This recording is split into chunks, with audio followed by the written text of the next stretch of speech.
What's up, y'all? Welcome to Tabletop Bros. This is week 3 of our 2,000 point Warhammer 40,000 Escalation League. My faction is Space Marines and my chapter is Deathwatch.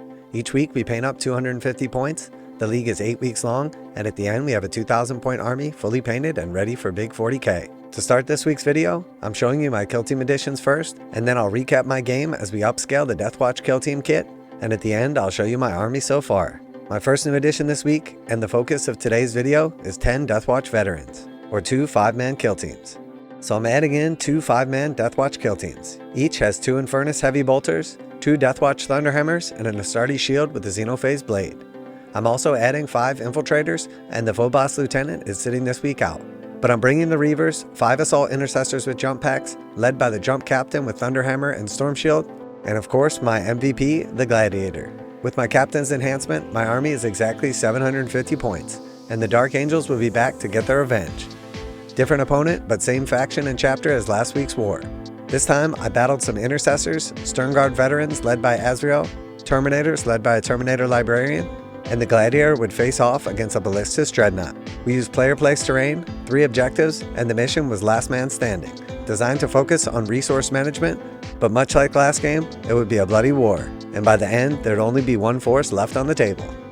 The kit makes 5 Deathwatch veterans. The sprues are stamped 2016, and the models are great, loaded with tons of cool bits and endless options. Unfortunately, the kit is comprised of Firstborn Marines. Since the Primaris were first introduced, they've really grown on me. The lore is cool and all, but the models are a massive upgrade. So if I'm going to be painting up 10 Deathwatch veterans, it only makes sense to upscale them, to match the rest of my Deathwatch army. So I'm using Intercessor and Assault Intercessor bodies, with weapons and accessories from the Deathwatch Veterans kit, to create my own hybrid Primaris Deathwatch Veteran kill teams. Each veteran kit contains 5 bodies, backpacks, and shoulder pads, about 15 weapon configurations, and tons of heads.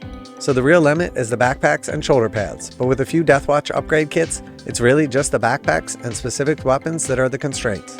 So as we assemble the arms and weapons, let's talk about the army and this week's epic battle. So once again, the Reivers started in reserve. I deployed the infiltrators on the ground, locking down my home objective. I specifically placed the largest ruin in my deployment zone on my objective to take advantage of the visibility it provided, as well as plunging fire. Most of my shooting was designed to fight light infantry, so my opponent's superior armor and terminators would prove to be difficult otherwise. Plunging fire. Each time a model that is wholly within this terrain feature makes a ranged attack, if that model is 6 inches or more vertically from the ground level, and every model in the target unit is at ground level, improve the armor penetration of the attack by 1. Combined with Kraken rounds, Deathwatch stratagem for improved range and additional armor penetration, my bolt weapons would prove quite useful, even against durable Marines and Terminators. I staged my Gladiator out of sight, as well as the Captain and Assault Squad, but the veterans would be exposed on the ruin, and my opponent won first turn. With limited targets, the Ballistus Dread moved up, and with help of the Sternguard veterans, an Oath of Moment would fell 2 of my Deathwatch veterans. With some lucky saves and Armor of Contempt, the casualties were limited. My first turn, the Captain and Assault Squad staged forward in position to take the center objective for round 2. The Gladiator moved up alongside them in position to fire on the Ballistus Dreadnought. I unleashed the heavy bolters from both squads and the light weapons from the Gladiator into the Sternguard veterans, eliminating them all, leaving only Azrael behind. The Gladiator leveled the laser destroyer at the Dreadnought and did a stunning 17 damage, eliminating the Ballistus threat. Immediately on the back foot, the Dark Angels would have no choice but to bring the Terminators down in round 2. Leveling their bolters at the Assault Squad, the casualties they inflicted would make the charge nearly impossible. And even with a rolled 10, it wouldn't be enough to get in with the Captain. Deathwatch turn 2 would have me unload everything on the Terminators.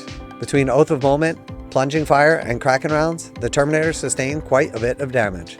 The infiltrators would fail the charge, but the Captain was able to make it in, but not before losing the rest of the Assault Squad to Overwatch fire. He was able to kill the Librarian and remaining Terminators with the help of tank shock from the Gladiator. The Reivers had arrived in the Dark Angels' back line, and with some successful shooting and a charge from Deep Strike, the Intercessors had sustained some casualties, and the Dark Angels' home objective was mine. The Deathwatch had once again all but secured an early victory.